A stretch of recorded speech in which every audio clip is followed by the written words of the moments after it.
დღეს შეერთებული შტატების 47 პრეზიდენტის დონალდ ტრამპის ინაუგურაციის დღეა, უმნიშვნელოვანესი დღე, ყოველ შემთხვევაში 2025 წელს ასე იწყება, ასე გრძელდება და იწყება 2025 წლის პოლიტიკის ისტორია მსოფლიოში. ბრუნდება დონალდ ტრამპი ოვალურ კაბინეტში, კაცი ძალიან სიცოცხლის უნარიანი, ყველაზე უფრო სერიოზული მოწინააღმდეგეებიც კი ვერ უარყოფენ იმას, რომ ტრამპი მოგწონს ის თუ არ მოგწონს ამისგან დამოუკიდებლად არის ასეთი სიცოცხლის და ბრძოლის უნარიანი პოლიტიკოსი, ისეთი როგორიც არ ახსოვს ან ცოტა თუ ახსოვს მსოფლიო პოლიტიკის ისტორიას. ხო და ერთია მისი სიცოცხლის უნარიანობა, მეორეა მისი ბრძოლის უნარიანობა, იცით რა სასამართლო პროცესები გაიარა მან და მესამეა კითხვა, თავარი კითხვა, რომელიც ისმის უკლებლივ ყველგან, ყველა კონტინენტზე მეთქი ასე ვიტყვი, ეს კითხვა ასეთია, ხო, ასე ჟღერს, როგორი იქნება პრეზიდენტი დონალდ ტრამპი, არა საშინაო პოლიტიკაში ეს ამერიკელებმა იკითხონ და ამერიკელებისთვის არის მნიშვნელოვანი, არამედ საგარეო პოლიტიკაში, გრენლანდიაშიც კი, სადაც რამდენიმე 10,000 მოსახლეა და სხვა სივრცეებში, სხვა ქვეყნებში, ხო, დანიაში, გრენლანდიაში, ევროპაში ზოგადად, აზიაში, ავსტრალიაში და ახალ ზელანდიაში, კანადაში, ხო, მექსიკაში, სამხრეთ ამერიკაში. უნებრივია ამ კითხვით ერთმანეთს მიმართავენ მცოდნეებს, არამცოდნეები უვიცებს, შეგნებულად არ ხმარობ ამ სიტყვას, უვიცებს და არამცოდნეებს და ასე შემდეგ. ეს კითხვა ცხადია ძალიან აქტუალურია პეკინში, თეირანში და ძალიან აქტუალურია მოსკოვში, კიევში და წარმოიდგინეთ თქვენ თბილისშიც კი. მაგალითად, უკრაინის პრობლემის მიმართ ჩვენ ეს ძალიან გვაინტერესებს, უკრაინელებს სხვა აინტერესებთ და ჩვენს ვართ ესე პირველ ხუთეულში მეთქი, ოკეი, ესე ვიტყვი, არა, მე მგონი რომ უფრო წინაც სამეულში იმ ქვეყნებს და იმ საზოგადოებებს შორის, ვისაც აინტერესებს სწორედ უკრაინასთან მიმართებაში ტრამპის პოლიტიკა, იცით თქვენ, როცა პრეზიდენტობის კანდიდატი იყო, ანუ ნოემბრის 5-მდე რამდენიმეჯერ თქვა, რომ ძალიან მალე 24 საათში მალე ერთ კვირაში და ასე შემდეგ დაასრულებს ომს უკრაინაში. როგორი იქნება ის უკრაინაში? უკრაინასთან მიმართებაში დაასრულებს თუ არა ომს და თუ დაასრულებს, კმაყოფილი იქნება თუ რა, პირველ ყოვლისა ცხადია უკრაინა. და უკმაყოფილების რა ხარისხზე გავა, როგორც ასეთი რუსეთის ფედერაცია, ესეც უნდა ვიკითხოთ, რამდენად დაზარალდება რუსეთი, რომელშიც, აი ამ რუსეთში, კრემლში რასაკვირველია პირველ ყოვლისა, კითხულობენ ასევე, როგორი იქნება ეს ტრამპი. უკრაინის საკითხი უმნიშვნელოვანესად ან სისხლხორცეულად არის გადაჯაჭვული საკითხთან, ჩვენს საკითხთან და ნახეთ როგორი რაკურსით გეტყვით ამას. ივანიშვილისეული არა. ფსბ-სეული არგუმენტი ბჭყალებში, რომ ომი შეგვითრებენ ჩვენ, ცხადია ეს გიჟური, არასწორი, ფსბ-შნიკური კიდევ ერთხელ ვიტყვი, არალოგიკური არგუმენტია. თუნდაც იმიტომ, რომ ჩვენ ამ ომში ჩართრევის შემთხვევაში, ჩვენ აუცილებლად დავმარცხთ, ან გარდაუულად დავმარცხთ, ან მეტი ალბათობით დავმარცხდებოდით, თეორიულად რომ იყოს ომი, ხელახალი ომი საქართველოსა და რუსეთს შორის და დასავლეთს ცხადია არ უნდა არც ერთი სივრცე მსოფლიოში, რომელიც ამ პუტინისტურ რუსეთთან დამარცხდება. შესაბამისად, ყაველაშვილი, კობახიძე პაპუაშვილი, მდინარაძე, ხარიბაშვილი, სხვები და სხვები. რიგითობას არ აქვს მნიშვნელობა, მაგრამ ეს რუსები, პირველი, მეორე, მესამე, მეოთხე, მე-7, 27, 51 რუსები რომ გვიმტკიცებენ პირდაპირ თუ ირიბათ, რომ დასავლეთი ჩვენ გლობალური ომის პარტია, დაწოდებული Deep State-ი ომში გვითრებსო, ეს გიჟური არგუმენტია და არასწორი არგუმენტია მათ შორის, იმიტომ და პირველ ყოვლისა, იმიტომ რომ დასავლეთს ბუნებრივია არ აწყობს არც ერთი სივრცე სოფლიოს მასშტაბით, რომელიც ამ იმპერიულ რუსეთთან დამარცხდება. ეს რომ აწყობდეს, მაშინ დასავლეთი ერთი ტყვია წამლითაც კი არ მიეხმარებოდა უკრაინას და 2022 წელსვე მალევე დამარცხდებოდა უკრაინა, მეთქი ასე ვიტყვი, ახლა ამდენი ხანი ყოველ შემთხვევაში უკრაინა შიშველი ხელით ვერ შეებრძოლებოდა რუსეთს, მიუხედავად იმისა, რომ უკრაინა შეუდარებლად დიდი და ძლიერი სახელმწიფოა ვიდრე საქართველო. შესაბამისად, დასავლეთს არც უკრაინაში და არც არსად რუსეთის გამარჯვება არ უნდა, მაგრამ გლობალური ომის პარტიის თაობაზე მითის შემქმნელი FSB და FSB-ს აგენტურა საქართველოში ამას კი გვიმტკიცებს და რაოდენ სამწუხაროც არ უნდა იყოს, მოქალაქეთა გარკვეულ ნაწილს აჯერებს კიდეც. მაგრამ აი ივანიშვილი, რომელიც ამას ამბობს იმასაც, რომ 2025 წელს ომი დასრულდებაო.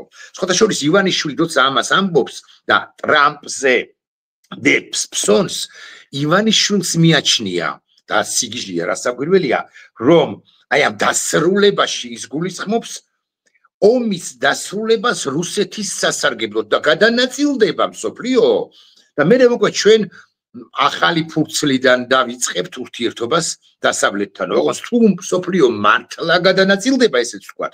ანუ თუ გავლენის სფეროებად გაიყოფა ეს შენია და ეს ჩემია, რაც არ მოხდება, მაგრამ დაშვება გავაკეთოთ ერთი წამით, ანუ თუ დაუბრუნდება ცივი ომის პერიოდს, ცივი ომისეული გაგებით, ცივი ომისეული სტანდარტებით ჩარჩოებში, ხო? ამ შემთხვევაში საქართველოს ავტომატურად ხდება რუსეთის გავლენის სფეროში და არანაირი ურთიერთობების გადატვირთვა აღარც იქნება ამერიკის შეერთებულ შტატებთან საჭირო, რამდენადაც ჩვენ რუსეთის ფრთებქვეშ მოქცეული ქვეყანა ვიქნებით. ისე ჩვენ შვილ დარჩეს ტრამპი კი არა, მამაზეციერიც კი არ არის უფლებამოსილი, ესეც უნდა ვთქვათ, რომ ჩააბაროს უკრაინა.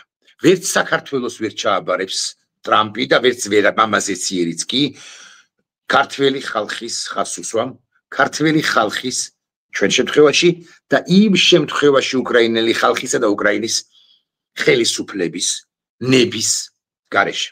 სხვაგვარად რომ ვთქვათ, ტრამპი უკრაინასთან და საქართველოსთან იმართებაში ვერ ივაჭრებს შესაძლო შეხვედრაზე პუტინთან უკრაინის თაობაზე და ვერ ეტყვის, რომ ოკეი, ისე იყოს, როგორც შენ გინდაო, იმიტომ რომ იმას პუტინს რეალურად ის 5 რეგიონიც არ აკმაყოფილებს. ანუ ყირიმი, დონეცკი, ლუჰანსკი, ზაპოროჟიე და ჰერსონი. მას რეალურად მთელი უკრაინა უნდა და თუ ომის შეჩერება უნდა იმისთვის, რომ ამოისუნთქოს და უკვე შემდგომ მიიტანოს იერიშები იმ ტერიტორიებზე, რომლებსაც შეჩერების გათვალისწინებით გააკონტროლებს კიევი. ეგ კი არა პუტინს უნდა და ბალტიისპირელები ამას შესანიშნავად ხვდებიან და პრინციპში ევროპის მნიშვნელოვანი ნაწილი 95% ხა ორბან ტროასცხენს არ გულისხმობ. რუსეთს სურს მათ შორის აღმოსავლეთ ევროპის პაში ჰიბრიდული და არა მხოლოდ ჰიბრიდული ომის წარმოება, ამის თვალსაჩინოება არა მარტო მოლდოვა, რომელიც ასაკუთრებული ევროპის ნაწილი არის და უფრო იქნება უკვე მომავალში, არამედ რუმინეთიც კი, სადაც იცით თქვენ, რომ აქტიურად ერევა ჩაერია რუსეთი მოლდოვის საშინაო პროცესში და ესეც ფაქტია. ეხლა კიდევ ერთი ამბავი,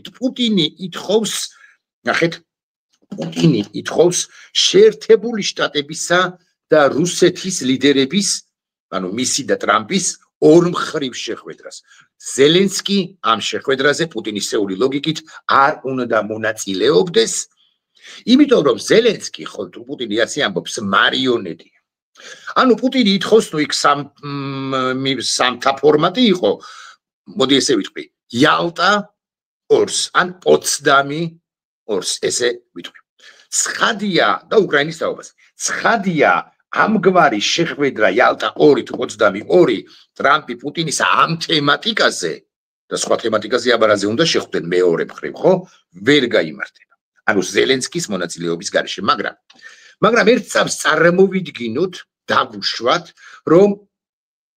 რომ ამგვარი შეხვედრა მართლაც შედგა არ იქნება მეთქი იალტა 2 ხაზს უსვამ მაგრამ შედგება ეს შეხვედრა რა არის სათქმელი რუსეთის მხრიდან რა არის სათქმელი რუსეთის ლიდერის და ამერიკის ლიდერის მხრიდან ეს უკანასკნელი ერთ შემთხვევაში ვერ გადაუხვევს თეზას სამართლიანი მშვიდობა ხოლო სამართლიანი მშვიდობა ნიშნავს გულისხმობს 91 წლის საზღვრებში უკრაინის არსებობას ოკეი ახლა მოცემულ ეტაპზე შესაძლოა კონფლიქტის გაყინვას დროებით რაც ბევრის მოსაზრებით სწორია ბევრის მოსაზრებით არასწორია და მე პირადად მგონია რომ არასწორია მაგრამ ოკეი თქვა ვწდები მაგრამ ნებისმიერ შემთხვევაში სამართლიანი მშვიდობა დასავლეთ დემოკრატიული სამყაროს გაგებით აღქმით არის დე იურე საზღვრებში უკრაინის დატოვება ისევე როგორც საქართველოს ხო სხვათა შორის აქვე ვიტყვი რომ პუტინს აქვს ეს არ პუტინი ხო ფიქრობს რომ ნატო იბრძვის მის წინააღმდეგ პუტინი იტყვის რომ დიახ ნატო იბრძვის და ამიტომაც მინდა მე ნატოს ლიდერ სახელმწიფოს ლიდერ შეერთებული შტატების პრეზიდენტ ტრამპთან შეხვედრა და ზელენსკი ვინ მიგდიაო ასე იტყვის მაგრამ ნატო იბრძვის ნატო ირიბად იბრძვის მაგრამ ნატოს დახმარება რომ ყოფილიყო და უკრაინელებს არ ეომათ არც არაფერი გამოვიდოდა უკრაინაში და პირიქით უკრაინელებს რომ ეომათ და ნატოს დახმარება რომ არ ყოფილიყო უკრაინელები გაძლებდნენ უხეშად ხალხის ცხადია ერთი თვე მაგრამ რაღაც მე-4 მე-3 თვის თუ მე-2 თვის მე-7 დღეს ნუ კიევი დაეცემოდა ცოტა ეხა ესე ნათქვამია კიევი არ დაეცემოდა ამას ჩემგან არ ვიტყვი ამას ამბობენ სამხედრო სპეციალისტები პირები რომლებმაც იციან ეხა ტრამპის ინაუგურაციას მიუბრუნდეთ თქვენის ნებართვით და ალბათ რომ გადახვევებით ვნახოთ თამარ ჭავჭავაძის სიუჟეტი უნდა მოვატრიალო კარგად ალბათ ესე რომ გამოჩნდეს პოდიში მე მგონი არ გამომდის ამის ჩვენება კონსულად მოვახერხებ რამეს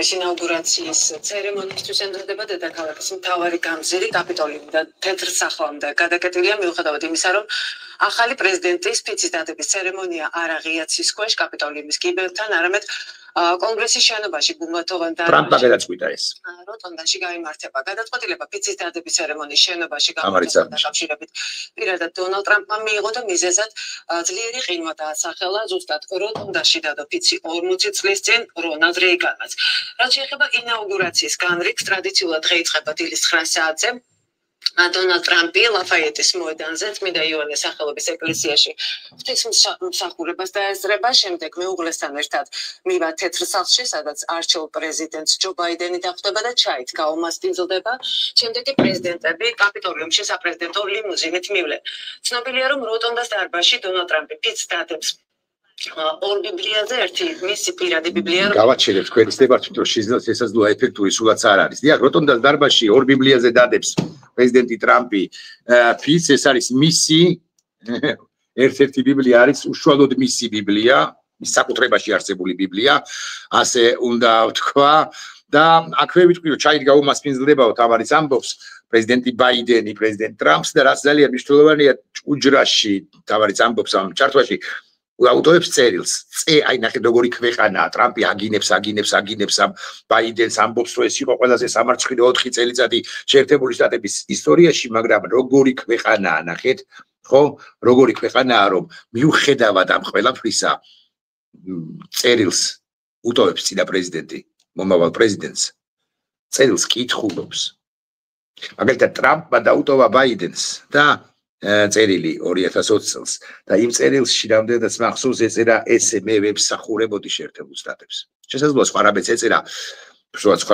მე ხა ეს სუსტად არ მახსოვს მაგრამ ეს იყო მთავარი გზავდი ამგვარი ძლიერი ქვეყანაა ჩვენი მხარდამჭერი ქვეყანაა ჩვენ რომ არ გაგვწირავს ისეთი ქვეყანაა შეერთებული შტატები და გამიმეოროთ ეს კითხვა როგორი იქნება ტრამპის საქართველოსთან მიმართებაში თუ ვინმეს აქვს ბჟუტავი იოტისოდენა იმედი რომ საუპირველეს საკითხთა ათეულში საქართველო მოხვდება მე კი მინდა თქვენს გინდათ მაგრამ საქართველო გარწმუნებთ ვერ მოხვდება თავარია საქართველოს საერთო დღის წესრიგში შენარჩუნდეს ამ კოცების ამ რუსი ქართველების ხელში ეს პრობლემაც დგას ყველაფერთან ერთად არ მოხვდება საკითხთა ჩამონათვალში თავარ საკითხებში საქართველო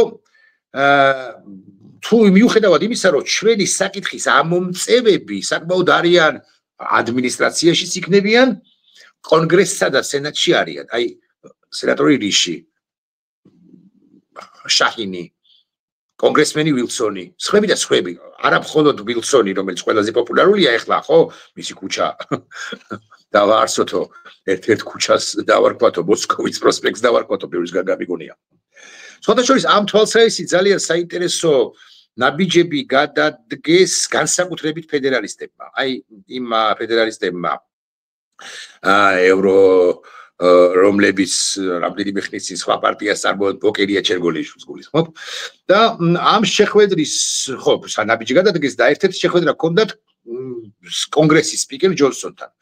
და ამ უკანასკნელს ჯონსონს ჰქონდა ძალიან კარგი გზავნილი პრეზიდენტ ზურაბიშვილის ინტერვიუსთან დაკავშირებით, რომელიც ამ უკანასკნელმა თავისუფლ ზურაბიშვილმა მისცა Fox News. იქ Fox News-ზე ილაპარაკა პრეზიდენტმა ზურაბიშვილმა შავ ზღვაზე, რუსეთზე, იმაზე რომ საქართველო არ უნდა დაიკარგოს როგორც უმნიშვნელოვანესი ქვეყანა და ასე შემდეგ და ეს სწორი გზავნილები იყო, ხო?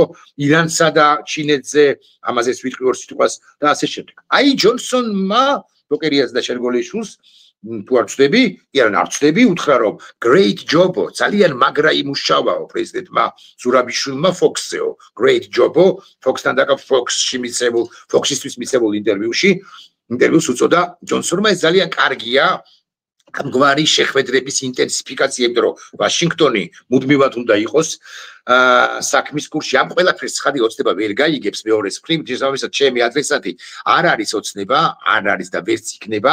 აქ შევამახვილებ ყურადღებას Fox-ის ჟურნალისტის ზურაბიშვილისთვის დასმული კითხვის ფორმულირებაზე. პასაჟი იყო ასეთი, ნახეთ, გავამახვილებ ყურადღებას. თეირანში პრეზიდენტის დაკრძალვაზე, ირანის პრეზიდენტი იგულისხმება, იმყოფებოდა ყობახიძეო, კითხულობს ჟურნალისტი და იქ ისმოდა სიკვდილი ამერიკას და სიკვდილი ისრაელსო. ყობახიძე ვერასოდეს ეს იყო თუ არ შეგდებული განაცხადება ყობახიძისა ჩასვლა თეირანში. მე გეტყვით ასე რომ იყო. იმიტომ რომ ყობახიძე რაც საკვირველი ივანიშვილის გარეშე ვერ გადაწყვეტდა თეირანში წასვლას და ივანიშვილს კი ფესბუქზე მოკარნახა რომ შენი ყობახიძე რო ყავს პატარა ბიჭი ის გაუშვიო. გათვლიდა თუ არა ყობახიძე ან ივანიშვილი იმას რომ სიკვდილი ამერიკას სიკვდილი ისრაელს ეს სლოგანი იქნებოდა. ნუ ორი წიგნის საკითხვა და ნახევარი ეს ისტორიაც უნდა იცოდე რაც მოხდა ირანის პრეზიდენტთან მიმართებაში რომ ეს გათმალო. მაგრამ ოკეი, თქვათ ვერ გათვალეს რუსეთმა ხო ნამდვილად იცოდა. ეს იყო რუსეთის შემუშავებული გზავნილი შეერთებული შტატებისთვის, რომ ესენი ყობახიძე, არა, ივანიშვილი, ყობახიძე და სხვები რეალურად გადმობარგდნენ ჩვენთან, ანუ რუსეთისკენ და ირანთან ხო, ან ირანთან მოვასვასენი და რუსეთთან მოვასვასენი არიან, ხო? აქვე ესე იგი Fox-ის ჟურნალისტზე ვისაუბრეთ, ახლა ამოწერილი მაქვს ძალიან მნიშვნელოვანი ჩემი აზრით, რაც უნდა გავამახვილო ყურადღება.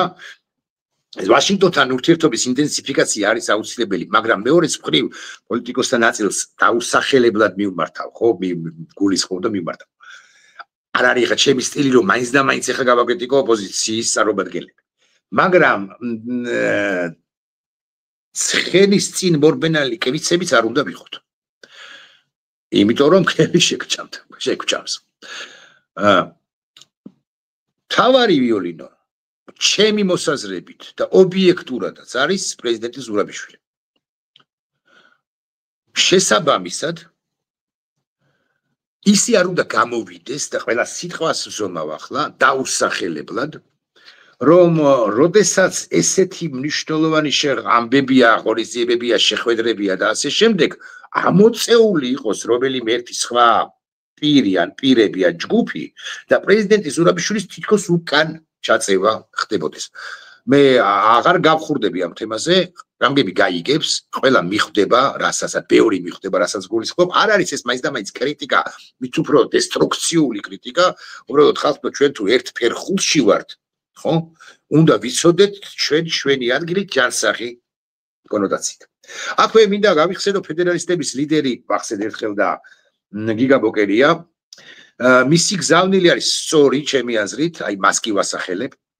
ნახეთ როგორ ამბობს მოწერილი მაქვს ჩვენ და სალომე ზურაბიშვილმა რაც ნამდვილად ვიცი და მე იმედი მაქვს აქაც დიპლომატიურია ბატონი ბოკერია და მე მივესალმები ამგვარ დიპლომატიურობას ყველას მხრიდან და მათ შორის ფედერალისტების მხრიდანაც მოკლედ ჩვენ და სალომე ზურაბიშვილმა რაც ნამდვილად ვიცი და მე იმედი მაქვს სხვა პოლიტიკურმა ჯგუფებმაც ანუ სხვებმაცო ვინც ასევე აქ არიან ანუ ვაშინგტონში მოვახერხეთ მიგვეტანა შემდეგი ჩარჩო გზავნილი თავარი საქართველოს არის მნიშვნელოვანი ქართველი ხალხი მორალურად იმსახურებს და პრაგმატულად დაც თავისუფალი სამყაროს ინტერესებში არის აქ თავისუფალი ქვეყნების დასავლური ცივილიზაციის და ეს სიტყვა ძალიან მომწონს ბოკერიასაც აქვს ხშირად ბოკერიაც იყენებს მეც ვიყენებ ხეებიც იყენებენ დასავლური ცივილიზაციის ფორპოსტის არსებობა და არსება არასწორი სიტყვა იქნებოდა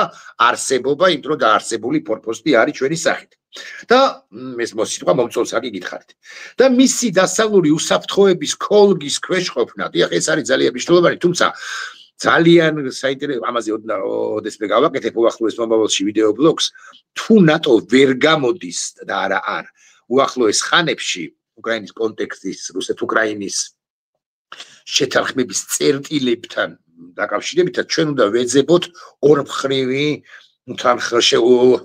უსაფრთხოების კოლგები და დასავლური ცხადია ახლა ჩრდილოეთ კორეის უსაფრთხოება ხო განმნიჭებული უსაფრთხოება ხო არ გინდა და აი იაპონიის მაგალითი არის ძალიან კარგი მაგალითი მე ვეცდები რომ გავაკეთო უახლოეს ხანებში ორმხრივი და განსაკუთრებით ქართულ-ამერიკული ურთიერთობები რატომ არის მნიშვნელოვანი ამ თვალსაზრისით ის რაც ჩააფლავეს შეგდებულად ჩააფლავეს ფესბის გარდახით ჩააფლავეს ოცნების წარმომადგენლები მოკლედ ბოკერია ამბობს მისი დასავლური უსაფრთხოების კოლგის ქვეშ ყოფნა მაგრამ დღეს გვყავს ხელისუფლება რომელიც საფრთხეს გვიქმნის ჩვენ და საფრთხეს უქმნის თავისუფალი სამყაროს და ამერიკის ინტერესებს ამ რეგიონებში ცხადია ბოკერია აღარ ხსნის ფრჩხილებს მაღალზე მაღალი ალბათობით ის გულისხმობს ჩემს მიერ უკვე ხსენებულ ირანსაც აბსოლუტურად დარწმუნებული ვარ უფრო ცოტა თამაში და არა მხოლოდ ირანს არამედ მაგალითად იგივე ჩინეთის ინტერესებს და ახლა ბოლო პასაჟები ჩემი უკვე ვრცელი ვიდეო ბლოგისა თვით გამოცხადებულ ხელისუფლებას უნდა ვუწოდებდეთ ამ ხელისუფლებას რასაკვირველია და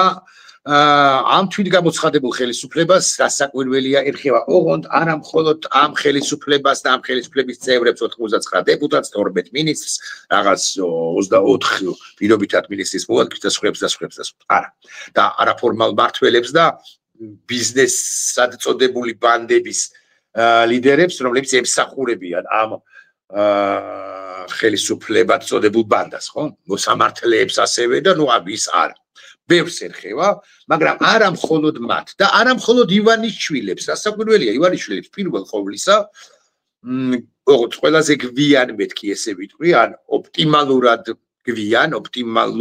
ოდნავ გვიან ერხება ოჯახის წევრებს მაფიოზებისა ხას უსვამ რომლებიც პოლიტიკურ გადაწყვეტილებას იღებენ ხშირად მინისტრის რომელიმე მოადგილე შეიძლება არ დაასანქციონოს მაგრამ აი შეიძლება დაასანქციონოს რომელიმე დეპუტატი და მისი ოჯახის წევრი აღურებელს ვუხსნი ხო რთული ცხოვრება ელით ამ ოჯახის წევრებს განსაკუთრებით ისინი დასანქცირდებიან და გაგიკვირდებათ და რაც მეტად დასანქცირდებიან ნაძვის ხეზე სახელმწიფო ნაძვის ხეზე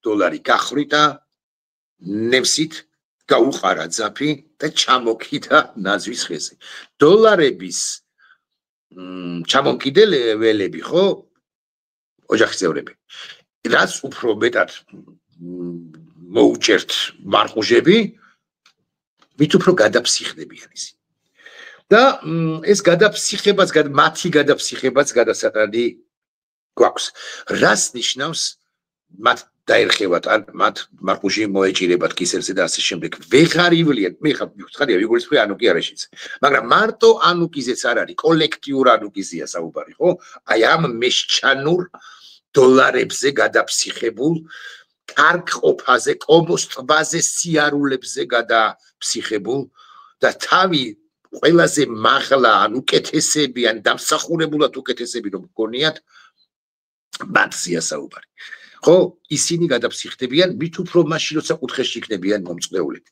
რას ნიშნავს გადაფსიხება? გადაფსიხება ნიშნავს, რომ არაადეკვატური იქნებიათ. რას ნიშნავს მარყუჟები?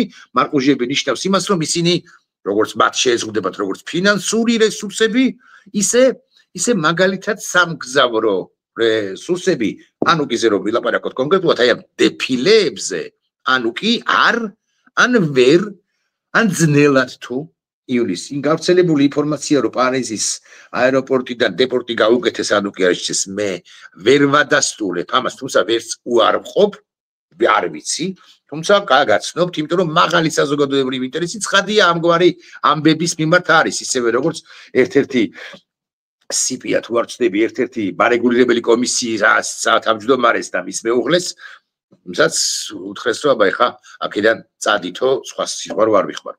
ეს მარყუჟები შევიწროვდება. ეხლა რა როდის შევიწროვდება უფრო? ანუ ამ ხელა რო არის, უფრო როდის იქნება მოჭერილი? როდის იქნება უფრო მოჭერილი და როდესაც ტრამპის ადმინისტრაციაც დაინახავს, რომ ჩვენ უდრეკად დგავართ, მშვიდობიანად დგავართ, განა არა. მაგრამ ტრამპის ადმინისტრაციას ხო არ უნდა, მაგრამ სულ რომ უნდოდეს ჩვენი ჩაბარება, უკრაინის ჩაბარება, გაცვლა, გაბოცვლა, ვაჭრობა, რაღაც ეს ხო სიგიჟეა, მაგრამ როგორც კი ხედავს, რომ უკრაინელი იბრძვის, ტრამპის ადმინისტრაცია კი არა, მამაზეც იერიც ვერ აბარებს ამ უკრაინას რუსეთს. როგორც კი ხედავს ტრამპის ადმინისტრაცია, რომ ქართველი იბრძვის, მშვიდობიანად იბრძვის რუსთაველზე, უდრეკად დგას, შეიკრა სუნთქვა და დგას. გაგიჟდა ბიზნეს გაგებით. ბიზნეს ხო ჩვენ გიჟები გონივართ, რომლებიც კედელს ვარტყავთ, თავს არაფერი არ გამოუვა თუ ამბობს. გამოგვივა, იმიტომ რომ უდრეკად დგავართ. ვერ ამისთვის 12 არა, 15 ლექსი უნდა წაეკითხა, ან 7 არა, 9 ნაწარმოები ქართული ლიტერატურიდან და არა მხოლოდ ქართული ლიტერატურით. ხო, არ წავიკითხავ. ხო, მოკლედ უკრაინელებს და საქართველოს ვერ ჩააბარებს და რომს გვიბრძანოს, ეხლა ნახე კიდე უცნაურ რამეს ვიტყვი. რომს გვიბრძანოს ტრამპმა, რომ ეხლა მოისვენეთო. ჩვენ ხო ტრამპისთვის არ ვდგავართ ხალხთან. ჩვენ საქართველოსთვის ვდგავართ ქუჩებში და ვყვირით. ჩემს სისხლს დალევთ უწინამს, მაგრამ საქართველო ჩვენ სისხლს დალევთ უწინამს, მაგრამ საქართველო არ ჩაბარდება. ნახვამდის.